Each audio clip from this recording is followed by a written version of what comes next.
14 years, blaming rising costs and inflation. It's now 20 pence more expensive, coming in at £1.19. In a statement, McDonald's says a number of items on sale in its UK restaurants will go up from anything to 10 to 20 pence. It's the latest company to announce increasing prices after inflation hit 40-year highs. This is GB News, and we'll bring you more as it happens. Now let's head back to the briefing and Darren.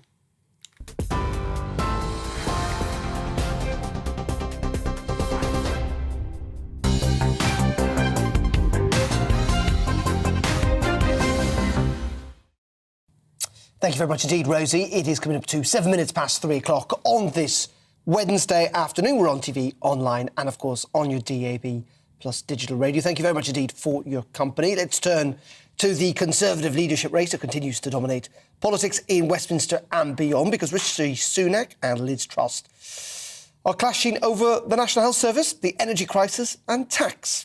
Today, to name just a few, with Truss accusing the ex-Chancellor Sunak of being morally wrong over his hikes to national insurance and corporation tax. It has emerged also that Rishi Sunak has now pledged to scrap VAT on energy bills, which Liz Truss' team have described as desperate, accusing him of a screeching U-turn. However, his supporters insist it is no such thing. Let's go live to Westminster, join our political correspondent Tom Harwood, who's there for us this afternoon. Hello, Tom. First of all, is it a U-turn? What do we reckon on this? Liz Truss supporters suggest it is cutting VAT on fuel. It is something the Chancellor, when he was Chancellor, I should say, said shouldn't happen. Yes, in that narrow sense, it is very obviously a U-turn. Just a couple of months ago, Rishi Sunak stood up at the dispatch box saying that cutting VAT, or indeed eliminating VAT on fuel, would be the wrong thing to do, that it would give the greatest gains to those who have the most, that he would prefer targeted support, he would prefer redistributive support rather than tax cuts. And of course, we've heard nothing but words against tax cuts from Rishi Sunak over the last couple of weeks of this leadership contest, saying that he believes in tax cuts, but not until inflation is down. Well, as of last night, that has clearly changed. Now, what Rishi Sunak says is that the circumstances have changed, and so he's changed his mind, saying that were fuel bills to reach over £3,000 a year, he would eliminate VAT on them, saying that that is a conditional rather than something that he is committing to as an unfunded pledge. And indeed, he says it is targeted and limited. It would only last for 1 year. However, of course, people in the Liz Truss camp are saying that Rishi Sunak had opposed tax cuts up until last night, and some people who may be more cynical participants in this contest, some people who may be more cynical observers indeed, might well say, what is it, Rishi Sunak, about being 20 plus points behind in the polls that's changed your mind on tax cuts? It does seem that this is a very deliberate change in strategy, doesn't it, Tom? What did we make, though, of last night's debate? You know, clearly it was interrupted, wasn't it? It didn't quite finish. But what we got were, in many ways, the same old arguments being rehearsed over and over again, though perhaps a little less vociferously than the night before. Yes, I think those were the two big takeaways. Firstly, there was less sniping, less interrupting than the night before, particularly the Rishi Sunak camp. I think a very deliberate strategy to sort of take a step back and let Liz Truss speak more, quite frankly, but also a more emollient tone, perhaps, from Rishi Sunak. When asked if he had a question for Liz Truss, instead of having anything that was particularly harsh or going for her, as perhaps he did in that ITV debate when he asked her whether she regretted being a Lib Dem or a Remainer more, this time he simply asked her how she would spend her birthday. And perhaps that was something more of a strategy of appearing like the nice guy in this contest. But I think the second takeaway clearly from this debate is that we're rehashing the same arguments that we've heard for many weeks now. And of course, there's more than a month still to go of this contest. It really does raise the question, how much more will we learn? with similar debates being repeated. It's not, of course, there are more debates to come on other broadcasters, and indeed those 12 regional hustings hosted by the Conservative Party, one in every region of the country in the coming weeks. It does seem that really we are going to hear the same sort of lines, the same sort of arguments re-rehearsed by these candidates, perhaps with this twist now that Rishi Sunak isn't entirely opposed to cutting taxes before inflation can be brought down because of his announcement last night. Perhaps that might change the conversation. We haven't yet seen these two candidates go head-to-head since Rishi Sunak changed his mind on that issue. It will be interesting to see if it moves the needle. Perhaps the Conservative Party membership will warm to him with this more solid, more concrete promise of a tax cut, or perhaps Conservative Party members might be put off by this idea that Rishi Sunak is someone who perhaps changes his mind once too often. It does seem like this is Liz Truss's race to lose at this point. And of course, those ballots land on doormats at the start of next week. People will be voting throughout next week. And really, we are getting down to the wire now in terms of when this race could be turned around, if it's going to be.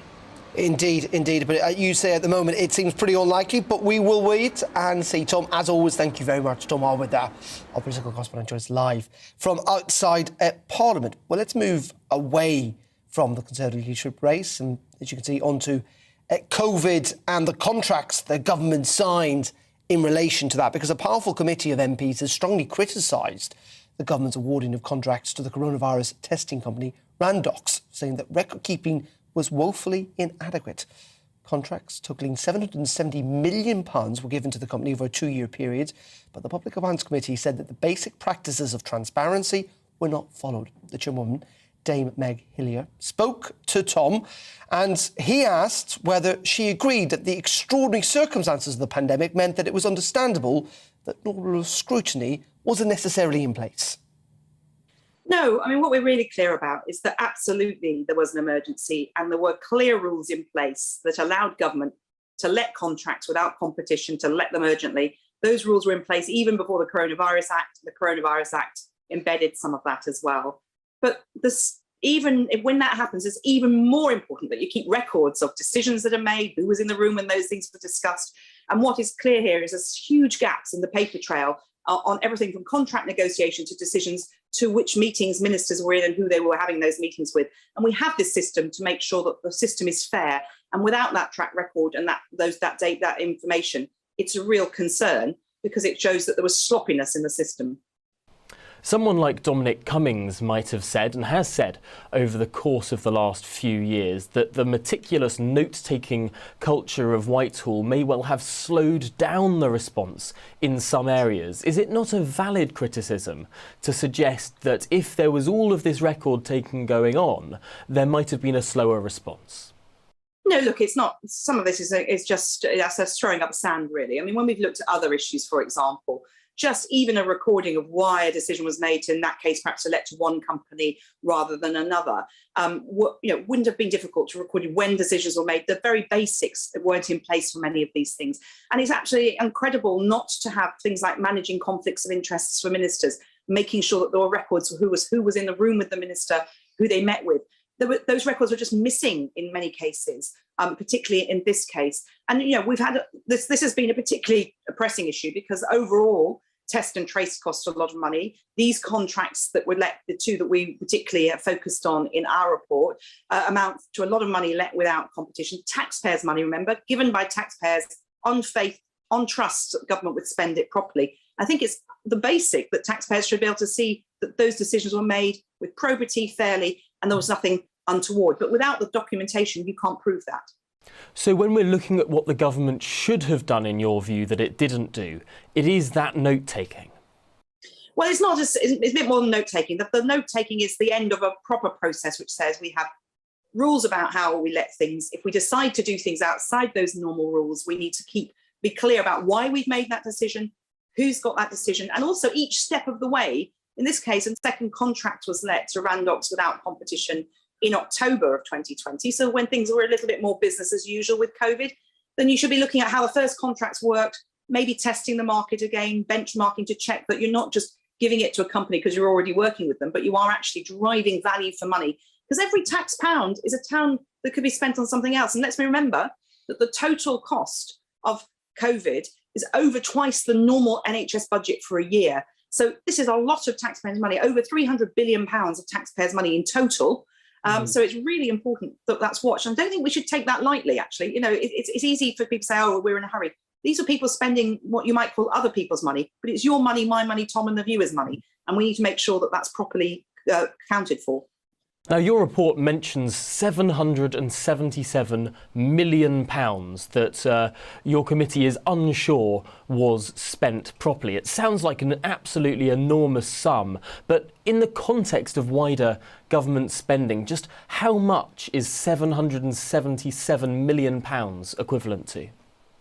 Well, I mean, you could break it down into the number of hospitals that could be built or schools. But if you look at, as I say, the total funding for the NHS in a year is 150 billion. Well, that was before COVID. It's gone up since.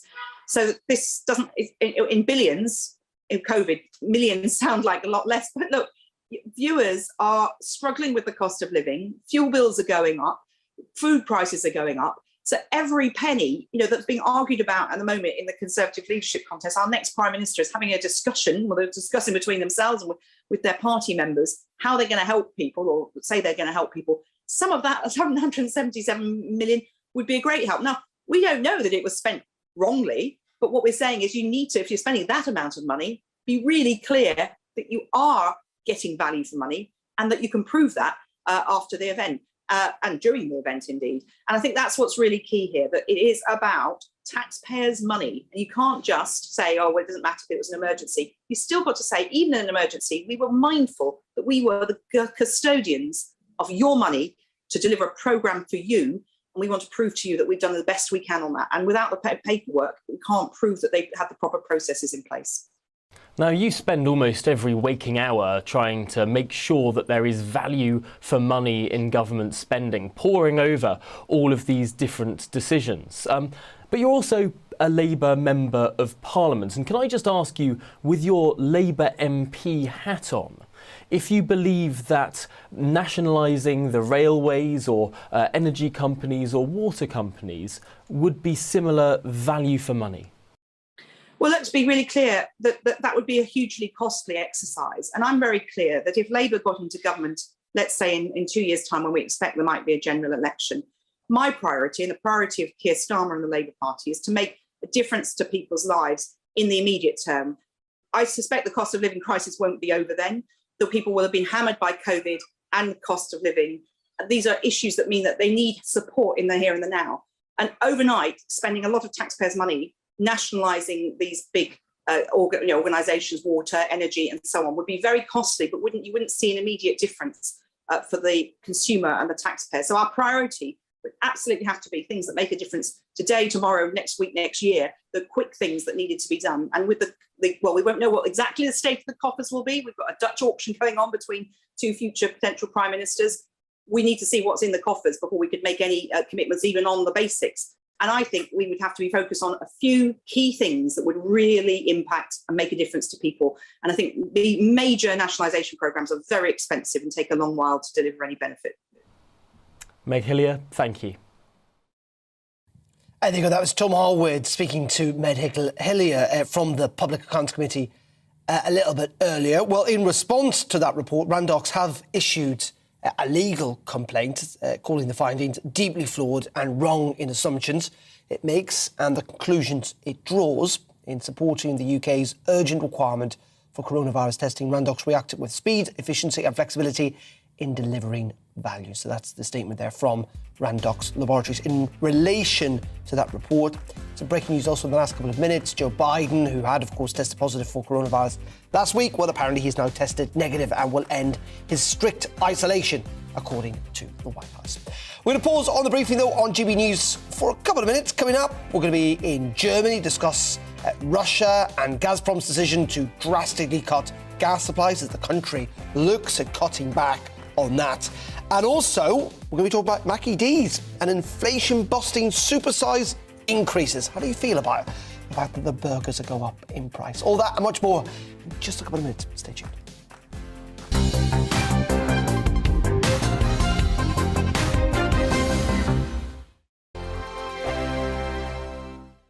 We are GB News. We're right across this great nation. On TV. On radio. On digital. Absolutely everywhere. We don't talk down to you. We embrace all voices with honest and civilised conversation. We are not part of the establishment. We're one of you. And we're only getting started. Join us on GB News, The People's Channel. Britain's news channel.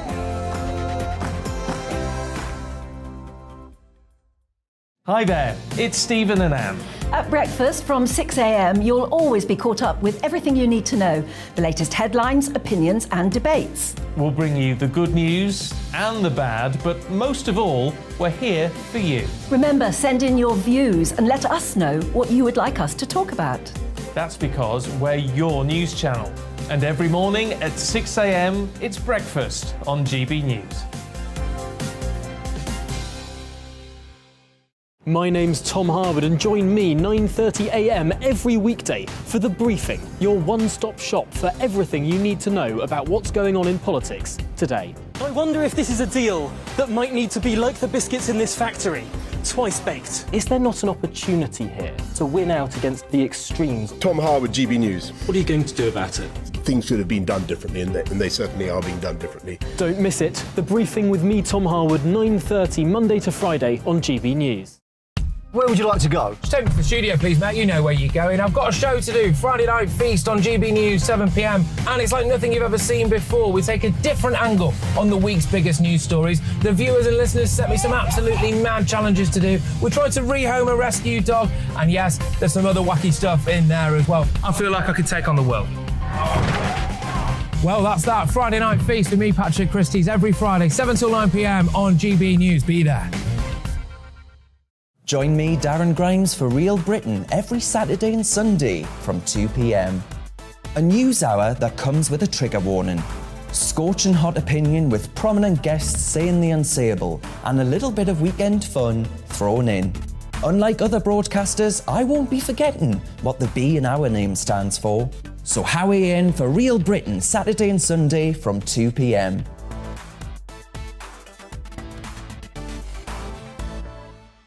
Hello, I'm Patrick Christie's. And I'm Mercy Moroki. Make sure that you join us Monday to Thursday, 10 a.m. until midday, right here on GB News for To The Point. We're not afraid to talk about the topics that matter to you or the big topics that always matter. We cover absolutely everything, from the breaking political stories of the day to law and order, what's going on in the channel. We're not afraid to hold people to account. We always make sure we include your views on our show. Indeed, if you're thinking it, you can guarantee that we're saying it. So make sure you join the conversation with us, 10 a.m. until midday, Monday to Thursday, for To The Point on GB News.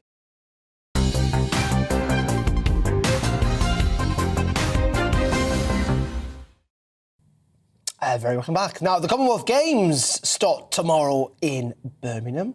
See thousands from around the world head to the UK's second city to watch thousands of athletes compete in the Commonwealth Games. All very exciting for Birmingham and indeed, must be said, for the UK. Well, let's speak to the chairman of the Commonwealth Enterprise and Investment Council. That's Lord Marlin, who is down the line for us. Good afternoon to you, Lord Marlin. Are you excited about this? The potential investment, clearly, for I think, is it disputed? I'm not entirely sure. The UK's second city. Well, I don't know whether it is or isn't, but I'm here now. I'm really excited. I'm looking over the bull ring as we speak from my hotel room, doing this nice engagement with you. For our part, of course, we're interested in the business forum, which opens tomorrow, which I will be co-chairing with Andrew Griffiths. I'm told the Chancellor is coming, and we're going to have an intervention from Kwasi Kwarteng, who's currently Secretary of State for BEIS. And we've got 100 plus people from all over the Commonwealth attending, so it's very exciting. And it is, and it's not just about the sport, isn't it, Lord Marlin? It is also about showcasing Birmingham and indeed the UK as well, because there's going to be a large TV audience watching. I saw estimations up to 1.4 billion across the tournament. Well, obviously for me it's about the sport because I've been training for the 100 metres for quite a while now. But on a serious, I know you're training too, Darren. But on a serious note, it's the Commonwealth is this incredible network which has brought together 56 countries now. Similar, they've all got to be democracies. English has got to be a principal language. And they are based upon a British rule of law, which means that it's 19% more competitive dealing intra-Commonwealth than not. So in this post-Brexit Britain, I think it's very important for Britain that they engage thoroughly with the Commonwealth. They are incredibly lucky to have the Queen and then subsequently His Royal Highness the Prince of Wales as the next head of state. And that gives us and Birmingham a great enabling opportunity for business and trade. And in many regards, you talked about kind of Brexit there in kind of global Britain. Is it fair that kind of the UK needs to lean in more to the Commonwealth in some ways to make up from the fact that we're not trading as much with the EU as we used to? Exactly. And I'm afraid to say that the government has been very slow in taking advantage of it. It's almost been paralysed in this post-Brexit Britain, so I really want to see a real endeavour towards the Commonwealth. And they've missed the opportunity of being chair in office for 4 years, where they could really have created a lot of new relationships, or renewed their relationship, probably a better point, with Commonwealth countries who feel quite obviously a deep affection, a deep affiliation with the United Kingdom. Obviously, for my part, I'm not interested in just the UK. I'm interested in every Commonwealth country. So I think the UK have missed an opportunity. It's not too late. It never is too late. But they should get on with it. Really interesting stuff. Well, enjoy tomorrow. I'm sure you will. And good luck on the 100 metres. Love Marlon, thank you very much indeed for joining us there live from Birmingham. You're watching GB News. Coming back in a couple of minutes, we've got the latest on those rail strikes and some breaking news to bring you in just a couple of minutes. Stay tuned.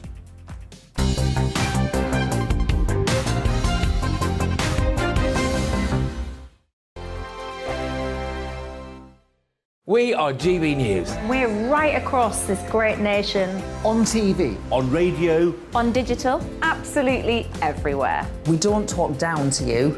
We embrace all voices with honest and civilised conversation. We are not part of the establishment. We're one of you. And we're only getting started. Join us on GB News, The People's Channel. Britain's news channel.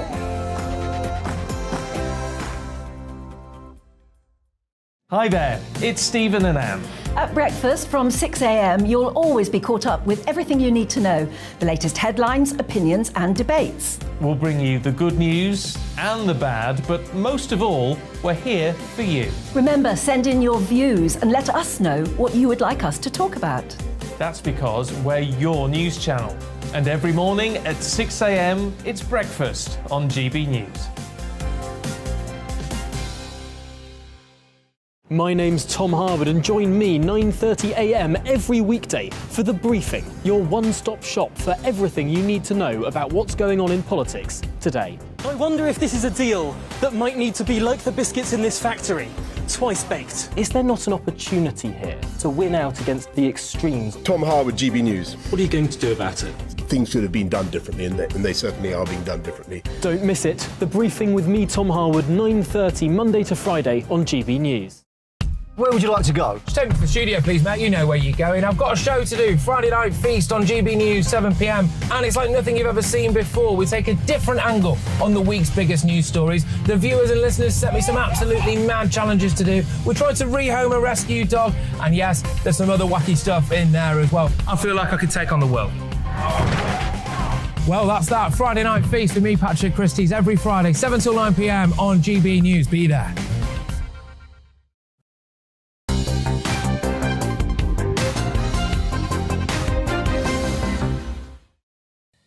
A very good afternoon. Welcome back to The Briefing here on GB News. It is 3:30. We're on TV, online and, of course, on your DAB digital radios. Do get in touch, gbviews@gbnews.uk. And thank you for your company on this Wednesday afternoon. I promised some breaking news just before we went into that break.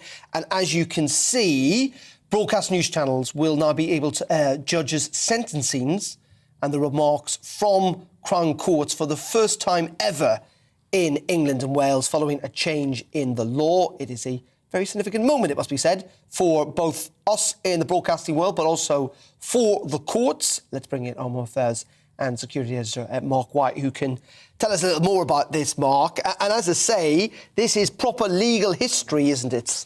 Yeah, it is a culmination of more than a decade of campaigning by the broadcasters to get the judiciary to accept cameras in the criminal courts. We have had cameras which slowly but surely have got into the legal process, where we now have cameras covering the Supreme Court and also in the Royal Courts of Justice down in London, covering some cases and some Court of Appeal cases there. But really, the move into covering criminal cases at the Crown Court in England and Wales was a move that the judiciary was quite resistant of, for understandable reasons, because they didn't want to see a sort of an Americanized system whereby you almost had a show trial televised in all its warts and all on television, with potentially those who were going to testify, such as witnesses,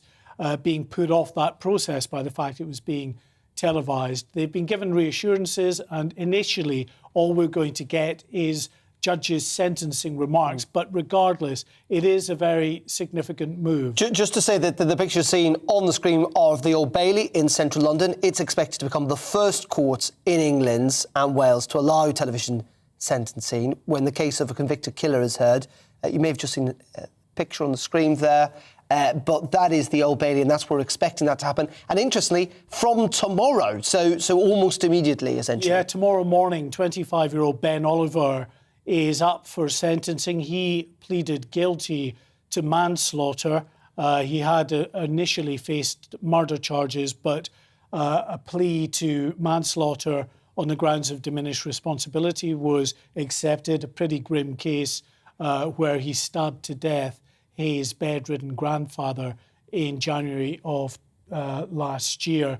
But that will, providing that the trial judge, Sarah Munro QC, grants it, be the first case that we'll be able to bring live to the audience in terms of her sentencing remarks. And they in themselves, even though you're not party to the whole trial, the judge will summarise some of the key evidence in the trial. The judge will then make plain what they feel about the defendant, now the convicted offender that they're about to sentence, and of course then passing that sentence. So it certainly will be something that is, I'm sure, of great interest to the public and a real step forward in open justice. And isn't that the point, is that, you know, justice doesn't need just to be done, it needs to be seen to be done as well. And that's the argument that kind of broadcasters have been making, as you say, for the last decade or so. Yeah, absolutely. We have a system of open justice, but by sheer virtue of the fact that courtrooms can only house,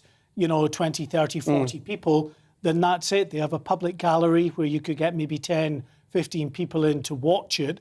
But the public actually at large have to rely on the press and on the television news outlets to distill down that case and to report it either on a daily basis or at the culmination of the trial. They have really no other way of getting access to that trial. They still won't get the whole trial, but at least they will get a very significant chunk of it. Sentencing process, which can last a few hours. And Mark, just while we've got you, let's talk a little bit about police recruitment. It's become a kind of a pitch, hasn't it, for the Conservative leadership race to a degree. We're hearing from Liz Truss in terms of police recruitment. But there is concern because the government had set this target, hadn't they, in the 2019 manifesto?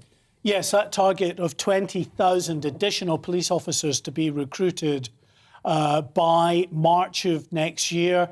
The government said, and they were confident that they were on target to meet that 20,000 figure. But the figures that are just out from the Home Office for the last quarter, the last 3 months, show that the figure is now at 13,576 extra officers recruited as part of this uplift programme.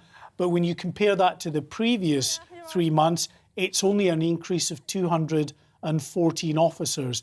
Now, that compared to the previous 3 months before, where it was about 2,500 officers, shows a very significant slowdown. This will be of great concern in the 9 months remaining until March of next year if it continues to be a trickle, because they clearly want to get those 6,000 plus officers in place, recruited, so they can say they've met that target. But more importantly than that, it is a crucial part of the government's strategy in trying to reduce crime and reassure the public. And I think we've heard, haven't we, a little earlier on from the Cabinet Minister, Kit Malthouse. Let's have a listen to that. Well, we're actually ahead of target. So it was 13,500 to March. I was meant to be at 12, so we're ahead. But the next few months are going to be absolutely critical for us to get to that magic number of 20,000. I'm confident we can do it, but we need lots and lots of willing people to step forward and have a go at being a police officer. That was Kit Malthouse talking to me just last month, actually, when we were in Ipswich as part of a recruitment drive. Because he was the policing minister, wasn't he? Yeah. He's no longer the policing minister, but that was, to say, just a month ago, where he was saying quite confident that they would get to the 20,000 target. I'm not sure if they're quite as confident at the moment. They put out a news release today which says that police recruitment figures are at their highest total for quite some time, not really touching on the fact that only 214 have been recruited in a 3-month period. Really interesting stuff. Mark, thank you. As always, I'm sure you'll keep across that. Mark White, our Home Affairs and Security Editor in the studio. Now, let's turn on to the other big story today, and that is the commuters are facing travel disruption across the country as rail workers have gone yet again on strike. More than 40,000 members of the RMT union and 14 train operators have walked out in a long-running dispute over jobs, pay and conditions. Picket lines have been formed outside stations across the country as union members from Network Rail and those train operators went out on strike. Network Rail says that only around 1 in 5 or 20% of services are running, and some places have, frankly, no trains at all today. Well, let's go to Euston in London, join our GB News reporter. We'd hoped to join our GB News reporter, Paul Hawkins, who clearly is not there, represented instead by the connection box. There he is. There he is. You hold on. Paul, can you hear me? Good, we're with you. Paul, we're just talking about the situation at Euston there. Lots of disruption. But that's where we've seen the main picket line today as well, haven't we? Yeah, that's right, Darren. Yeah, this has been the main picket line here at Euston, which is also the headquarters of Network Rail this morning. Very busy. Union representatives here. Mick Lynch, the boss of the RMT, who we'll hear from in just a moment. The TSSA union. Lots of people here earlier, including Jeremy Corbyn. We'll hear from him in just a moment. Empty now. Picket line's gone. Last train to Scotland has gone. 1 in 5 trains running across the UK today. Or not the UK, but England, Scotland and Wales. Look, it's a familiar situation. The reasons are familiar. This is the 4th day of strike action in 5 weeks. It's over pay, pensions, job cuts, terms and conditions. Network Rail putting on the table for the RMT and TSSA members a pay offer of 8% effectively over the next 3 years, but 2% of that comes attached with changes to terms and conditions, which the unions say is unacceptable. Things like working permanent nights, they say that's not acceptable to their members. They also say that the train operating companies haven't actually made any sort of pay deal, nor any guarantee that there won't be any compulsory redundancies. Mick Lynch himself has called it a big gap between the two sides at the moment. Also criticised the Transport Secretary Grant Shapps, saying that effectively, look, the government is calling the shots here, but they're not sitting in the room. Grant Shapps saying, no, this is all about privatisation. This is a privatised industry. You deal with your employers, and I'm just going to sit on the sidelines. So still a big gap between the two. This is what Mick Lynch, the boss of the RMT, had to say to us earlier about why they're striking. Well, we've got the same issues that are in the dispute. We've got a threat to jobs. We want a guarantee of no compulsory redundancies. The companies want to make thousands of job cuts. We've got massive changes to our terms and conditions. They want to rip up most of our agreements and dilute our terms and conditions and put us on worse agreements. They haven't given us a pay deal. We haven't had a pay rise for 2 or 3 years in most cases. And in the train operators, they want to dilute our pension arrangements and make us pay more and get less in retirement. So big issues. So many issues. The government, of course, would say, and the train operating companies, that their deal is a fair deal, that these unions are kind of stuck in the past. Also interesting to hear how Labour have responded to this today. Now, Sir Keir Starmer has consistently held the line that if there was a Labour government, then they'd get all the sides around the negotiating table and they'd sort out the mess, and that the government needs to be in the room. But they haven't said what kind of payoff they think is reasonable. They haven't talked about terms and conditions. They haven't gone into the detail. In fact, Sir Keir Starmer has told his front bench, look, you can't be on the picket lines today. We'll tell that to Sam Tarry, who's one of the transport ministers. He was here this morning doing the rounds, giving interviews to the media. Now, reportedly, the whips have or will speak to him today. Jess Phillips, who's also on the front bench, asked about whether Sam Tarry should be disciplined. She said, I don't know if he was told whether he should or shouldn't go today.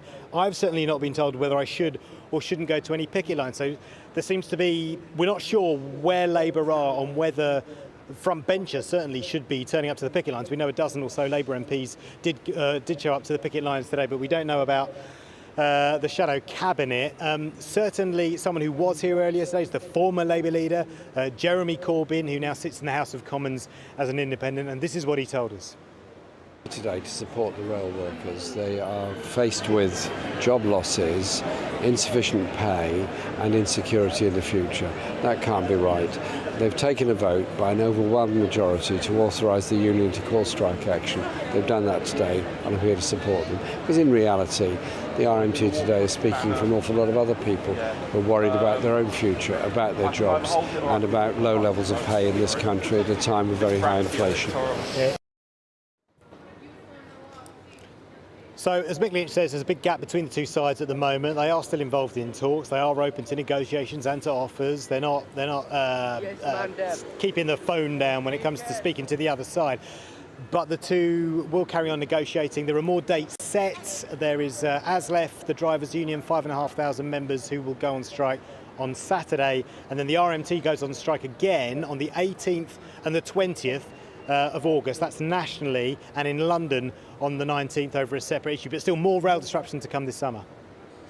Paul, as always, thank you very much indeed. Paul Hawkins there joining us from London's Euston Station. Well, that is London. Let's go to the southwest now of England, and our reporter Jeff Moody, who is at Bristol Temple Meads, with a pretty lively picket line behind you, Jeff. Yes, it's very loud here, as you can imagine. Just 20% of trains are running on schedule behind me at Bristol Temple Meads, and crucially none whatsoever to Cornwall. As far as rail is concerned, the county is completely cut off from the rest of the UK.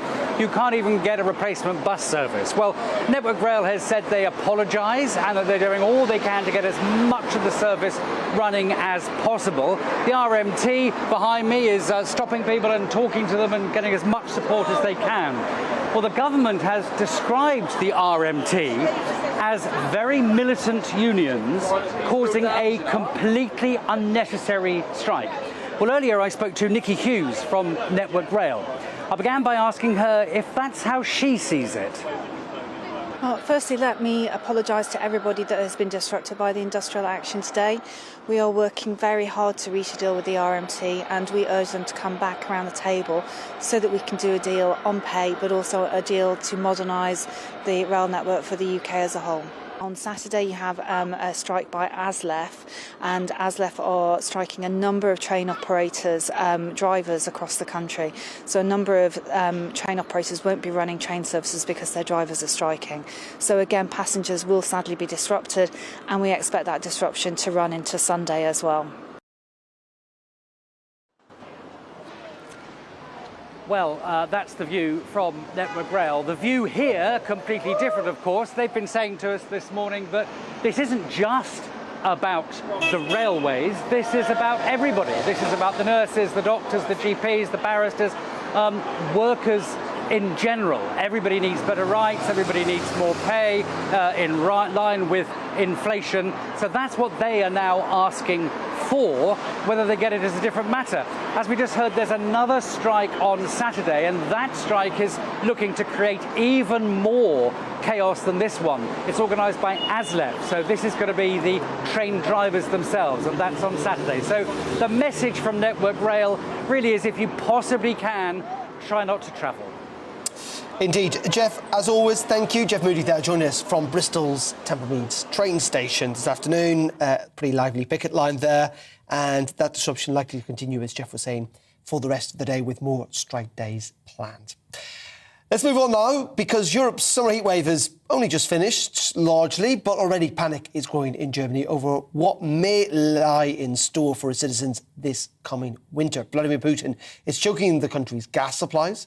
Officially, they claim it's because of essential repair work to pipelines, though few doubt it's about exacting revenge for Berlin and indeed Europe's defiance over the war in Ukraine. It's sparked warnings of energy rationing for both households and businesses, which under the worst-case scenarios could force entire industries to shut down. Domestic energy bills could triple, pushing already high inflation up by another 2%, sparking widespread fears of a recession across Germany and indeed the Eurozone. Well, joining me now is Thomas Sparrow, who is in Berlin for us this afternoon.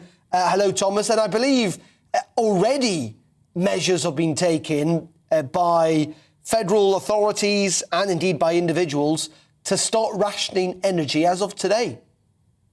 Absolutely. Germany and the German government in particular has a whole plan to try and guarantee the country's energy security in view of these reduced supplies coming from Russia, coming from Gazprom, in particular through the very important Nord Stream 1 pipeline. One very important element of that emergency plan is to increase gas storage in the coming months, especially looking towards the very cold winter months here in Germany. A second element of that plan, Darren, is to diversify energy sources. On the one hand, through renewables, but on the other hand, also by reusing coal-powered plants and maybe even also using nuclear power plants. That's something that's being discussed right now here in Germany. And the third element is urging citizens, but also urging businesses to save as much energy as possible, in particular as much gas as possible, considering that it's seen here in Germany as a challenge that everyone will face. It's not only a challenge for the government or for businesses, it's also a challenge that ultimately comes down to the citizens themselves. And what's been the political reaction to all of this? Because we know the EU energy ministers met yesterday, trying to see if a cap can be imposed, though it's voluntary, it doesn't apply to everyone. Is there a sense that this is straining not just political opinion across Europe, but indeed within Germany itself? To a large extent, yes. I think some in Germany and in general in the EU wanted rather more binding agreement at the EU level. And as you mentioned, it was not binding, it's voluntary. There are loads of opt-outs as well there. And that has to do with the fact that different countries have different energy needs. And when you look at Germany's energy need, Germany has indeed a dependence on Russian energy, has reduced that dependence compared to the months before the war. Before the war, Germany's dependence on Russian gas was around 55%. Now they've reduced it to about a third of gas imports, but it's still way too much. So when Russia threatens to stop gas deliveries or reduces gas deliveries, that obviously causes a lot of concern here in Germany. And that's the reason why all these plans have been put in place. And it's not only plans. Chancellor Olaf Scholz interrupted his holiday, his summer break. He came back to Berlin on Friday and announced a raft of measures to help citizens that are particularly affected by the increase in prices, but also help businesses that are in desperate need. The German government announced a bailout of Uniper. Uniper is the country's largest importer of Russian gas. That's a massive bailout and a massive news story here in Germany. So certainly a lot of concern here in Germany about not only what the situation now, but also what could lie in store in the next few weeks and months. Indeed, and the same it must be said here in the UK as well. Thomas, as always, appreciate your time this afternoon. Thank you very much indeed. Thomas Sparrow there, live for us in Berlin. Well, inflation is not just affecting energy prices, but also the cost of food. And, wait for it, McDonald's are increasing the price of their cheeseburger from 99p, as it was, to £1.19 as part of several items being risen in price amid the cost of living crisis. The company, as I say, is raising its signature cheeseburger for the first time in 14 years. And it's going to add between 10 and 20 pence to several menu items, as it says that they're all being impacted by inflation. The chain is one of many companies passing on the effects of soaring costs of fuel and ingredients onto its customers. So, how and what impact will this have on you? And indeed, me and everyone else? Well, a man who loves and Mackie Deeds. Tom Harwood has been out and about trying to gauge reaction among the public to the biggest price rise for 14 years. Do you have any views on the prices going up? Well, I think it's general, isn't it? Everywhere is going up. I suppose we'll get used to it, but no, I don't like prices going up either. Do you think it's going to make you less likely to eat out? I think so. Already it has. I tend to eat at home more often now. Yeah.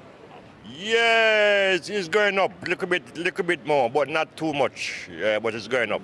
Do you blame McDonald's for the price rises? Well, so far I can't blame them. It's about the crisis, you know. Yeah, so they have to work with the crisis. So, you know, them doing good. We can't really blame them, you know. It's a crisis, you know. It's what the world gone to. Everything expensive. The petrol gone up, everything gone up, you know. You've gone to McDonald's, sir. Have you noticed that the prices in McDonald's have risen today for the first time, in some cases, in 14 years? We did have the same price. Same price that you're noticing? Do you know, 99p. a cheeseburger is rising from 99p to £1.19. That's okay. It's all right. Inflation, isn't it? That's what happens. It's better than not having the trains working all day. I'd rather have the trains like working, and we've lost money on our travel today, haven't we? So you don't blame McDonald's for the price rising? Well, no, ain't their fault, is it? All the food's gone up, all the petrol's gone up, everything's going up. So I blame the big companies who's putting the prices up or making everyone put them up. You see what I'm saying? They might earn £50 million or £1 billion every year. Why can't you earn £45 billion and keep the prices the same? Have you noticed that today McDonald's have raised their prices in some cases by 20%? I haven't been to McDonald's, but that's outrageous. Everything's going up. And is that because of Brexit? You didn't want me to say that, did you? Oh, no, you're perfectly entitled. You're perfectly entitled to say that, but I don't know whether Brexit would have impacted American prices rising by 9.2% or European prices rising by a similar degree as well. Good point. Well made. Cut. Cut indeed. There you go. A wide range of views, including people blaming Brexit. But McDonald's are not blaming Brexit. They've issued a statement instead saying, just like you, our company and our suppliers are all feeling the impact of rising inflation. Today's pressures mean, like many, we're having to make some tough choices about our prices. Let's bring in Andy Mayer. He is from the Institute of Economic Affairs. We're going to focus on inflation and the economy for the final couple of minutes of the programme. He joins us down the line. Andy, very good afternoon to you. First of all, McDonald's not the only company putting up prices, is it? And people are really starting to feel the pinch now. But the problem is that inflation is still expected to get higher even still. Yeah, so we're looking at a particular aspect of inflation here, which is not the thing you see in the headline numbers. In reality, what's happening is that the things that you need to buy, your energy, your fuel, the things that you're going to have to do every day anyway, they're going up a lot. That means you've got less money in your pocket to spend on things you might actually want, like burgers or holidays or that new TV that you've always dreamed of having so you can watch GBNews every day. The difficulty for people looking at this from the perspective of economists, and we're talking about our headline numbers of 10%, is that has no bearing on the real choices you make. It just means you start noticing these things aren't what they used to be. So I think we can be relieved with McDonald's that they haven't done what all the chocolate bar companies did when their prices went up, just reduce the size of their burgers, so end up with a tiny little thing that's very unsatisfying in your hand. Better for our waistlines, but yes, I take your point, Andy. And this all comes, of course, when we also look at growth. It's this kind of pincer movement where the IMF is now suggesting that next year we might have the lowest growth in the G7. We can get a bit overexcited about that. I mean, if we look at those IMF figures in the round, go back to 2021, we were the highest growth in the G7. This year we're forecast to be number 3 or 4. Next year, we're forecast to be bottom of the list. Well, that doesn't really tell you anything that we're bottom of the list there. It just means that during the pandemic, we printed more money. We had artificial growth on that basis, and other countries did it a bit less. So when we talk about growth properly, all that really matters is either that you're inventing new stuff or the stuff you've already got, you're making it cheaper and better. That's productivity. So if we're doing those two things, then we've got real growth and we're all getting better off. But if we're not, then we end up in the situation where actually our standard of living goes down. It's what we buy that really matters, not the headline levels of growth. OK, Andy, as always, really appreciate your time this afternoon. Slightly intrigued by the fairy lights in the background, but we'll talk about that another time. Thank you for joining us this afternoon. That's Andy Moore there from the Institute of Economic Affairs. OK, that's it from me for today. Back again, of course, at 3 tomorrow. Up next, it is Colin Brazier or Mark Longhurst between 4 and 6. But we'll leave you with the weather this afternoon from the Met Office down in Exeter. See you soon. Hello, I'm Aidan McGivern from the Met Office. Most places are seeing a dry afternoon, apart from a few showers here and there. It is largely fine, but it is increasingly cloudy at the same time. High pressure at the moment is centred over the UK, so mostly fine and settled and with light winds as well. But there are a few complexities surrounding that high. For starters, we do have the cloud building, and that cloud giving 1 or 2 showers across central and southern areas, more especially northern Scotland during the rest of the day. And then as we head into the evening, a thicker area of cloud will form across the Midlands into North Wales, and that'll give some rain before moving north into northern England, as well as parts of Northern Ireland. With the cloudier skies, it's not going to be as fresh as last night, but still temperatures in some clearer spots dipping close to the single figures. And then we start off with plenty of bright weather in the south and the north, but in between for northern England and then eventually southern Scotland, the cloud moves north. We'll see those showers also occurring, and then they'll